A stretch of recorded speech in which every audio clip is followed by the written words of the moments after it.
Жүрөктүн таттоосу. Забур китебинде 94-бөлүм 6-аятта келгиле жаратуучубузга, Теңирибизге табыналы, таазим кылалы, анын алдында тизе бүгөлү дейт. Жаңы күндү тосуп алуу үчүн үйдөн чыкканыңызда маанилүү бир нерсе бар. Сенин жана Кудайдын алдыңда болгон сүйлөшүү. Ыйык китеп аркылуу силер Кудай менен маекте боло аласыздар. Ыйык китепти окуп Кудай менен сүйлөшүүгө болобу? Албетте. Бирок үйүңөрдөн чыккаардан мурун силер Кудай менен толук жеке маектешүү болду дегенди далилдеш үчүн мен силерди бир нерсени кылууга чакырам. Бул Кудайга табынуу, Кудайга сыйынуу, тизе бүгүү менен. Дөөт пайгамбар дагы айтат: биздин жаратуучубуздун алдында тизе бүгүү менен туралы дейт.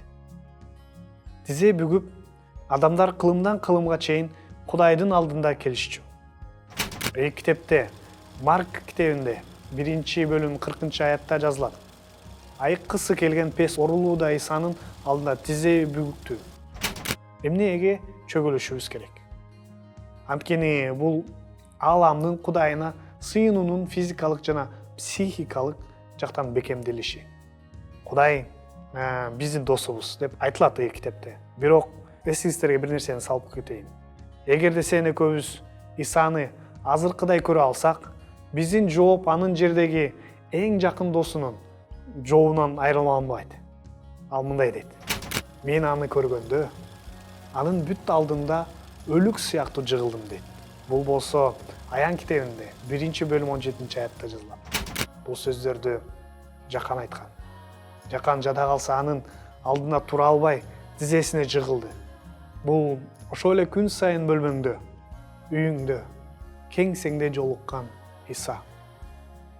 Ошондуктан сыйынып жатканда анын алдына тизе бүккүлө. Мүмкүн биз аны кадимки көздөрүбүз менен көрө албайбыз. Азыр.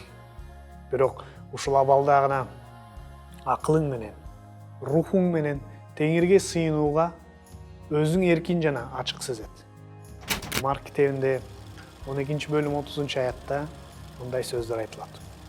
Кудай Теңирди чын жүрөгүң менен, бүт жан дилиң менен, бүт түшүнүңүң менен жана бардык күч-кубатың менен сүй.